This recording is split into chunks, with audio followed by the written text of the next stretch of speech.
नमस्कार दोस्तों, हर्ष के साथ राज यूट्यूब चैनल में आप सभी का स्वागत है। दोस्तों, उम्मीद है आप सभी स्वस्थ होंगे, साथ ही आपकी पढ़ाई अच्छी से चल रही होगी। दोस्तों, आपसे सिर्फ हमारी इतनी विनती है कि आप वीडियो को लाइक ज़रूर करें, क्योंकि आपके लाइक्स ही हमें मोटिवेट करते हैं नेक्स्ट वीडियो बनाने के लिए। तो दोस्तों, मैं दिसंबर के पेपर जो 2018 के दिसंबर के पेपर हैं उनको मैं डिस्कस कर रहा हूँ, जो कि 1 to 90 क्वेश्चन को डिस्कस कर चुका हूँ। अब ये लास्ट लेक्चर होगा जो कि 91 से 100 क्वेश्चन को डिस्कस करूँगा इस लेक्चर में। तो चलते हैं, देखते हैं कि 91 क्वेश्चन क्या कहता है। विच one of the following is type of probability sampling. कहने का तात्पर्य यह है कि कौन सा संभवता प्रतिदर्श का प्रकार है। तो प्रथम जो ऑप्शन कहता है confidential samples, systematic samples, judgement samples और कोटा सिंपल्स। इसका जो आंसर होगा सिस्टमेटिक सिंपल्स का ये टाइप्स है जो प्रोबेबिलिटी सिंपलिंग का है, क्रमबद्ध प्रतिदर्श। तो इसका क्या राइट आंसर क्या होगा? Second option systematic symbols. Next question है दोस्तों 92 क्वेश्चन कहता है कि निम्नलिखित में कौन सा आदेश की एकता का गुण नहीं है। तो आपको कीवर्ड भी ध्यान रखना है। यहाँ क्वेश्चन पूछा गया कौन से गुण नहीं है। तो प्रथम ऑप्शन है कार्य में लोचशीलता, सेकेंड ऑप्शन है त्वरित निर्णय लेना है, कि थर्ड कहता है कार्य के दोहराव को कम करना है, और फोर्थ ऑप्शन है उच्च अधिकारियों तथा अधीनस्थ के मध्य बेहतर संबंध रखना है। तो आदेश का एकता का कौन सा गुण नहीं है। तो इसका जो आंसर होगा दोस्तों कार्य में लोचशीलता जो है आदेश की एकता का गुण नहीं है। तो राइट आंसर क्या होगा? प्रथम। नेक्स्ट क्वेश्चन है दोस्तों 93 देखिए स्टेटमेंट से संबंधित है। स्टेटमेंट कहता है निम्नलिखित में से किसने विकास प्रशासन को अर्थव्यवस्था या पूंजीगत अवसंरचना तथा सामाजिक सेवाओं विशेषकर स्वास्थ्य और शिक्षा में कुछ हद तक सुनियोजित परिवर्तन लाने की प्रक्रिया के रूप में परिभाषित किया है। तो आप देखेंगे कि ये स्टेटमेंट प्रथम ऑप्शन कहता है मार्ले फेसोड, जॉन मोंटगोमरी, थर्ड ऑप्शन है एडवर्ड वाइडनर, फोर्थ ऑप्शन है JN खोसला। तो दोस्तों इसका जो ये स्टेटमेंट जो है जॉन मोंटगोमरी का है, बहुत इम्पोर्टेंट डेवलपमेंट एडमिनिस्ट्रेशन में ये स्टेटमेंट दिया गया है। तो ये ऑलमोस्ट 3 से 4 बार रिपीट किए गए हैं ये प्रश्न को। और देखिए ये दिसंबर 2018 में भी आए हैं, तो आपको इस स्टेटमेंट को खासकर याद रखना है दोस्तों। वैसे स्टेटमेंट से संबंधित जितने भी 2005 से 2019 दिसंबर तक जितने भी स्टेटमेंट से संबंधित प्रश्न पूछे गए हैं मैं एक लेक्चर में डिस्कस कर चुका हूं। आप प्ले लिस्ट में जाएंगे, स्टेटमेंट से संबंधित प्रश्न है उसमें आप उसे देख सकते हैं। तो दोस्तों इसका राइट आंसर होगा सेकेंड। और 94 क्वेश्चन कहता है नियोक्ता कर्मचारी संबंधों में यूके के हिटलरवाद का तात्पर्य क्या है। यूनाइटेड किंगडम के हिटलेवाद का तात्पर्य क्या है। तो प्रथम ऑप्शन कहता है कर्मचारी के विचारों और अनुभवों का उपयोग करना है, सेकेंड ऑप्शन है प्रबंधन में कर्मचारियों की निर्णायक हिस्सेदारी करना है, थर्ड ऑप्शन है सेवा शर्तों की शासित करने वाले समान सिद्धांत का निर्धारण, फोर्थ ऑप्शन है कार्यालय तंत्र और संगठन में सुधार। तो दोस्तों जो इसका जो राइट आंसर होगा आप देखेंगे कि फर्स्ट राइट आंसर होगा जो सेकेंड ऑप्शन है वो इससे तात्पर्य नहीं रखता है। प्रबंधन में कर्मचारियों की निर्णायक हिस्सेदारी जो है ये ऑप्शन नहीं होगा। तो 1, 3, 4 इज राइट आंसर। तो इसका राइट आंसर क्या होगा? प्रथम। नेक्स्ट है दोस्तों 95 क्वेश्चन। 95 क्वेश्चन कहता है on which of the following subject did the working group appointment by the planning commission under the chairpersonship of professor CH Hanumantha Rao submit its report in 1984।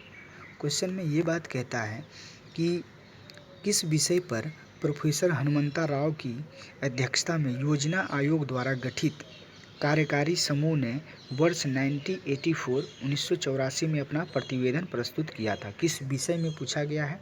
तो प्रथम ऑप्शन है फंक्शनिंग ऑफ जिला परिषद, second है sectoral planning, third option है district development board और fourth option जो है डिस्ट्रिक्ट प्लानिंग।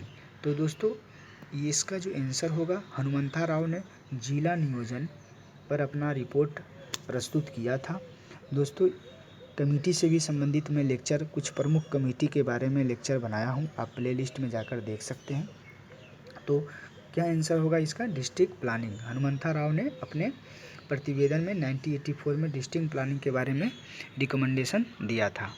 नेक्स्ट क्वेश्चन है दोस्तों 96 क्वेश्चन कहता है लोक उद्यमों पर नियंत्रण का प्रमुख उद्देश्य क्या है? लोक उद्यम जो इस पर नियंत्रण का प्रमुख उद्देश्य क्या है, ये पूछा गया है। तो प्रथम ऑप्शन है कुशलता को प्रोत्साहन देना है, सेकंड ऑप्शन है राष्ट्रीय लक्ष्य की प्राप्ति करना है, थर्ड ऑप्शन है लक्षित परिणामों को प्राप्त करना है और फोर्थ ऑप्शन है शक्ति केंद्रीकरण का विनियमन करना है। तो दोस्तों इसका जो आंसर होगा, आप देखेंगे कि थर्ड, सभी आंसर इनके सही हैं। जो लोक उद्यमों का पर जो नियंत्रण का उद्देश्य जो है, कुशलता को भी प्रोत्साहन देना है, राष्ट्रीय लक्ष्य की भी प्राप्ति करनी है, लक्षित परिणामों को भी प्राप्त करना है और शक्ति केंद्रीकरण का भी विनियमन करना है। तो इसका जो राइट आंसर होगा third, all is right. Next question है दोस्तों 97 क्वेश्चन कहता है कि निम्नलिखित में से क्या सर जोसिया स्टाम्प के लोक और निजी प्रशासन के बीच विभेद में शामिल नहीं है? देखिए जब आप लोक और निजी प्रशासन में डिफरेंस पढ़ेंगे तो कुछ विचारक ऐसे हैं जो लोक निजी को एक ही मानते हैं, कुछ विचारक इसे अलग अलग मानते हैं। तो जोसिया स्टाम्प जो है लोक और निजी प्रशासन को विभेद किए हैं। इनका कहना है कि लोक प्रशासन निजी प्रशासन में अंतर होता है। तो उन्होंने अपने इस अंतर को बताया है। तो इसमें पूछा गया है कि कौन सा अंतर उससे संबंधित नहीं है। तो देखेंगे कि प्रथम जो ऑप्शन कहता है कि बाह्य वित्तीय नियंत्रण का सिद्धांत के कारण लोक और निजी प्रशासन में अंतर होता है। राजनीतिक प्राकृतिक के कारण भी लोक निजी प्रशासन में अंतर होता है। एक रूपता का सिद्धांत भी है जो कि एक दोनों को अंतर करता है। और फोर्थ ऑप्शन है मंत्रीय उत्तरदायित्व का सिद्धांत भी है जो कि निजी प्रशासन और लोक प्रशासन में विभेद करता है। लेकिन इसमें पूछा गया कौन शामिल, जोसिया स्टाम्प द्वारा जो है वो अपने जो सुझाव दिए थे अपने बात, वो जो लोक निजी प्रशासन के बारे में अंतर बतलाए थे उनमें कौन सा सम्मिलित नहीं है? तो सेकेंड जो ऑप्शन देखिएगा आप, तो ये जो राजनीतिक प्राकृतिक सिद्धांत जो है वो सर जोसिया स्टाम्प जो है लोक निजी प्रशासन विभेद में शामिल नहीं है। तो इसका राइट आंसर क्या होगा? राजनीतिक प्राकृतिक का सिद्धांत। नेक्स्ट है दोस्तों 98 क्वेश्चन कहता है कि universalism is the characteristics of which one of the following? Sir जो यूनिवर्सलिज्म है, सार्वभौमिकतावाद, किससे ये विशेषता कौन से हैं? तो prismatic society, defective society, orthoprismatic society या फ्लूइड सोसाइटी? तो दोस्तों इसका जो राइट आंसर होगा सेकेंड होगा। डिफेक्टिव सोसाइटी का ये एक फंक्शन है, ये एक कैरेक्टरिस्टिक है, ये जो सार्वभौमिकतावाद की विशेषता है। तो ये तुलनात्मक लोक प्रशासन से प्रश्न पूछे गए हैं, वो भी रिक्स के, जो रिक्स ने अपने विचार रखे हैं तुलनात्मक लोक प्रशासन में, उन्हीं से संबंधित हैं। तो आप इनका आंसर क्या होगा? सेकेंड। नेक्स्ट क्वेश्चन है दोस्तों 99 क्वेश्चन कहता है 7 step model has been recommended in which of the following reports of the second administrative reform commission?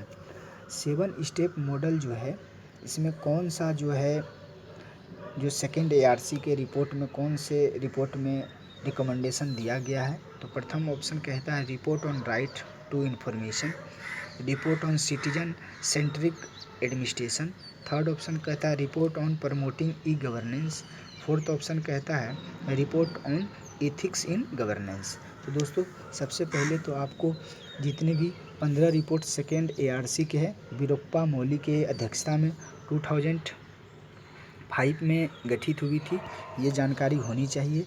साथ में 15 रिपोर्ट की आपको हेडलाइन तो मालूम होना ही चाहिए कि प्रथम रिपोर्ट में कौन है, राइट टू इन्फॉर्मेशन है। आपको फोर्थ रिपोर्ट में क्या है, report on ethics and governance, शासन में नैतिकता होना चाहिए। तो आपको ये होना बहुत ज़रूरी है और मैं इसके बारे में लेक्चर बना चुका हूँ। आप प्रीवियस ईयर के प्रश्न पत्र देखेंगे तो आपको स्पष्ट मालूम चलेगा कि प्रश्न ARC से किस प्रकार के पूछे जा रहे हैं। वैसे मैं नेक्स्ट जो ARC के कुछ मैं लेक्चर बनाऊंगा जो कि आपको उस लेक्चर से बहुत फ़ायदा करेगा। तो दोस्तों इसका जो आंसर होगा 7 स्टेप मॉडल जो दिया गया था, report on citizen centric administration, तो नागरिक केंद्रित प्रशासन संबंधी प्रतिवेदन में 7 step model recommendation second ARC द्वारा दिया गया था। नेक्स्ट है दोस्तों, लास्ट क्वेश्चन है, 100 क्वेश्चन है। इसमें आपको अवधारणा और व्याख्या के बारे में पूछ दिया गया है, मैच द फ्लोइंग है। तो प्रथम अवधारणा है विशिष्टीकरण, क्या है, विशिष्टीकरण। सेकेंड है स्वर निर्णय। थर्ड C ऑप्शन है विवर्तन और D ऑप्शन है विकास। तो आप देखेंगे कि जब हम विशिष्टीकरण की बात करते हैं तो विशिष्टीकरण होगा प्रत्येक कार्य में निष्पादन हेतु विशेषकृत संरचना का अस्तित्व हो। आप देखेंगे कि इनका आंसर जो होगा सेकेंड ऑप्शन होगा, जो कि विशिष्टीकरण सेकेंड हो गया। B का हो जाएगा स्व निर्णय का विकल्प में से चयन की योग्यता रखता हो। C ऑप्शन का जो विवर्तन का है वो हो जाएगा सामाजिक व्यवस्था में विशिष्टीकरण और एकीकरण की मात्रा। और विकास सामूहिक निर्णय लेने एवं निष्पादित करने में विवर्धन योग्यता होना चाहिए। तो दोस्तों आपको मेरा लेक्चर कैसा लग रहा है, फिर से आपसे हमारी विनती है लाइक करें और जितने भी दोस्त हैं आपके जो पब्लिक एडमिनिस्ट्रेशन से UGC नेट की तैयारी कर रहे हैं उसे भी शेयर करें और ज़्यादा से ज़्यादा शेयर करें और आप अच्छे से पढ़ाई करें। सिर्फ आपको इस बार ध्यान रखना है कि अभी आपको टाइम मिला हुआ है तो आप पूरे अच्छे से सिलेबस को कवर करें और बेहतर तरीक़ा से तैयारी करें। थैंक यू, धन्यवाद।